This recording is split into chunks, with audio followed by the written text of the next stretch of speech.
कुछ इम्पोर्टेंट होगा इसलिए उन्होंने कॉल किया। चले बाहर चले और स्पीकर ऑन करें ताकि मुझे भी तो पता चले कोई इमरजेंसी है या फिर आप फोन फ्रेंड करके कोई हेल्प लेना चाहती हैं। हाँ हाँ, तुम बड़ा यहाँ कौन बनेगा करोड़पति का शो कर रही हो ना, जो उसने अपनी फ्रेंड को कॉल करके पूछना है कि इसका आंसर क्या है। और ये आंटी रहीला की सुन लो, बेटे की खातिर ही तो इंसान दूसरी शादी करता है। इसकी क्या गारंटी है कि बेटा होगा? इंशाल्लाह बेटा ही होगा। सिर्फ मैं जानती हूँ कि हबीब कितना तरसे हैं बेटे के लिए। अबे तुमने क्या माइक्रोस्कोप लगाकर देख लिया कि कौन सा जेंडर बनने जा रहा है? या किसी क्रोमोसोम्स के साइंटिस्ट की तुम असिस्टेंट रही हो?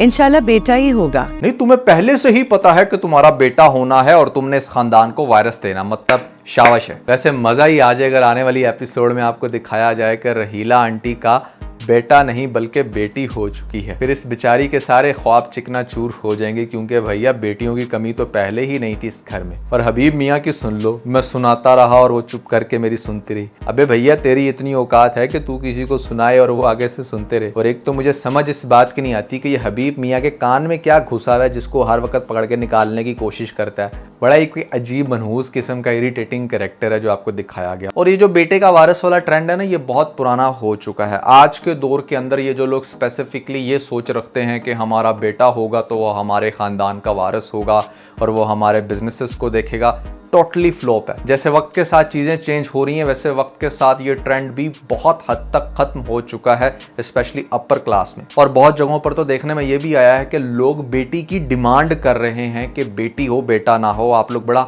सरप्राइज्ड होंगे ये सुन के। ऐसा क्यों? ऐसा इसलिए क्योंकि बहुत सारे लोग इस सोच के साथ बेटी की तलाश में हैं या बेटी को ही पालना चाहते हैं, क्योंकि वो उनको किसी बिजनेस का ऑनर बनाकर उसी के अकॉर्डिंग शादी करवाकर अपने इस तरह के कॉन्ट्रैक्ट साइन करवा लेते हैं कि ये सारी जिंदगी जो भी काम करेगी इसमें इतना हिस्सा इसका और बाकी हिस्सा हमें आता जाएगा। जबकि बेटे हमेशा से फुल ओनरशिप लेना चाहते हैं। बहुत सारे बेटे बूढ़े माँ बाप को बिल्कुल ही एक साइड पे कर देते हैं कि मतलब बस अब उनका टाइम खत्म, हमारा टाइम शुरू।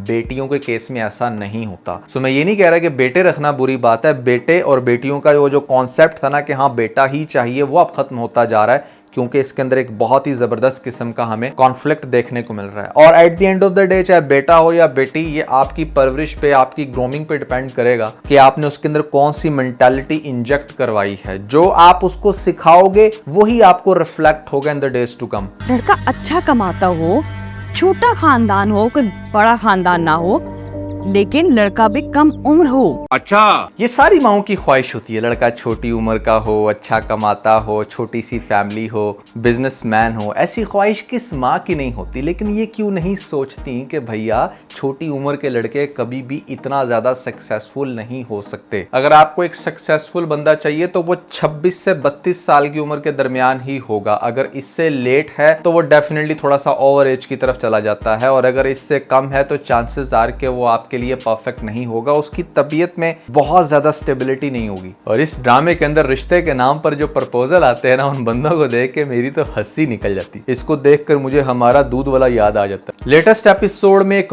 बहुत ही सुपर्ब सीन था and it's literally heads up for all of you के जहां पर काम वालियां आप लोग रख तो लेते हो, लेकिन ये काम वालियां बहुत बड़े बड़े घपले करती हैं। मेरे घर के बाहर रोज बेल बजती है, हमें काम पे रख लो। इतनी प्यारी प्यारी लड़कियां होती हैं सम टाइम के, बंदा देखकर हैरान होता है कि यार क्यों इनको जरूरत पेश आ गई। लेकिन भैया ज्यादातर क्या हो रहा है कि इन्हीं काम वालियों की वजह से सबसे पहले तो आपके घर में चोरियां हो रही हैं। मुखबरी करती हैं, ये बेसिकली बता देती हैं अपने आगे से उन सहूलतकारों को कि इनके घर में यहाँ यहाँ ये चीज पड़ी हुई है और इतना टाइम लगेगा, ये रूटीन है इन लोगों की, इसके अकॉर्डिंग जाकर बस घपला कर दो। ये इस टाइम पर फैमिली घर पे नहीं होगी, अगर घर पे होगी तो कितने लोग होंगे, ये सारी इंफॉर्मेशन इन काम वालियों के पास होती है। ये काम वालियां आपकी फ्रिज की सफाई बाहर से भी करती हैं और अंदर से भी करती हैं। इस चीज का अंदाजा आपको होता नहीं है, लेकिन ये ग्रेजुअली करती रहती हैं। मतलब आपने अगर कोई चीज खाने की लेनी भी है तो पूछ कर लो। और सबसे इंपॉर्टेंट सीन जो लेटेस्ट एपिसोड में देखने को मिला वो ये कि जहां पर आपको दिखाया जाता है कि किस तरह से अपने आप को रिलैक्स करने के चक्करों में वो कफ सिरप उसको पिला रही है ताकि वो सोई रहे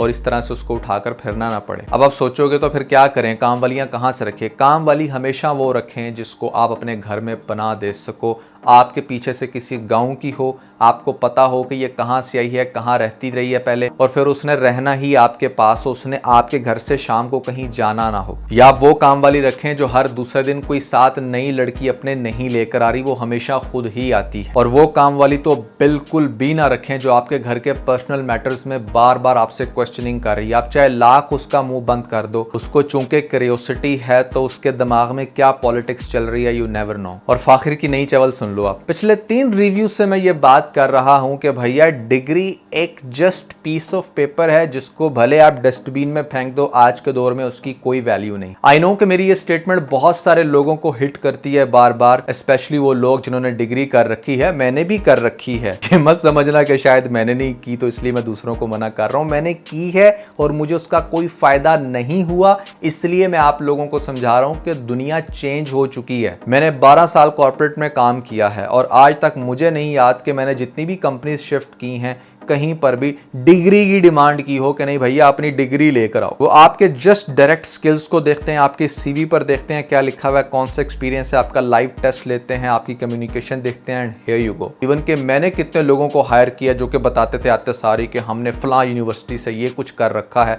मैं कहता था भैया आपने कुछ भी कर रखा है, मुझे हैंड्स ऑन एक्सपीरियंस चाहिए। आई वॉन्ट टू नो कि what exactly you can do for my firm. So ये डिग्री सिर्फ हमारी आज की जनरेशन का एक बहाना है कॉलेज यूनिवर्सिटीज में जाकर एंजॉयमेंट करने का, आज़ादी लेने का और जाकर फुल टाइम पार्टी करने का। और जो मासूम बच्चे कर रहे हैं ये सोच के कि शायद उनको कोई बहुत ही एपिक रिजल्ट मिलने वाला है फ्यूचर में, उनके लिए सोच के लिटरली मुझे बहुत दुख होता है कि इट्स नॉट गोना हैपन। और तो और यहाँ पर फराज मियाँ के भी चर्चे देख लो, अपनी इतनी प्यारी खूबसूरत बेगम को छोड़ के बाहर आंटी के पीछे लगा फिर रहा है। मतलब मैं कभी कभी बड़ा हैरान होता हूँ कि क्या दौलत वाकई लोगों को इतना ज्यादा अट्रैक्ट करती है कि वो सब कुछ छोड़ छाड़ के सिर्फ उसके चक्रों में अपनी पूरी जिंदगी को झंड कर देते हैं। I still remember back in 2021 जब मुझे एक प्रपोजल ऑफर हुआ, उसकी माँ ने डायरेक्टली मेरे फेस पे कहा कि हम आपको घर देंगे और आपको ये वाली गाड़ी देंगे। And for a moment I just imagine कि अच्छा लेट्स से कि वो घर मेरे पास है और वो गाड़ी भी मेरे पास है, how I am feeling right now. तो मुझे कुछ ऐसी फीलिंग आ रही थी कि नहीं यार बिल्कुल भी गाड़ी चलाने का मजा नहीं आ रहा, बिकॉज इट्स नॉट माइन। इस घर में भी बिल्कुल रहने का मजा नहीं आ रहा क्योंकि it's not mine, I didn't earn that. तो पता नहीं कौन होते हैं वो लोग के जो किसी की दी हुई चीज के ऊपर इस तरह चौड़े होकर बैठकर उसको एंजॉय करते हैं। एटलीस्ट मेरे जैसे बंदे से तो बिल्कुल भी ना हो। सो बहुत ही इंटरेस्टिंग ड्रामा है मायरी, एक ऐसा ड्रामा जो बिल्कुल भी सिर्फ 2 सेंटर्ड कैरेक्टर के ऊपर नहीं बना गया। यहाँ पर हर कैरेक्टर को देखने का,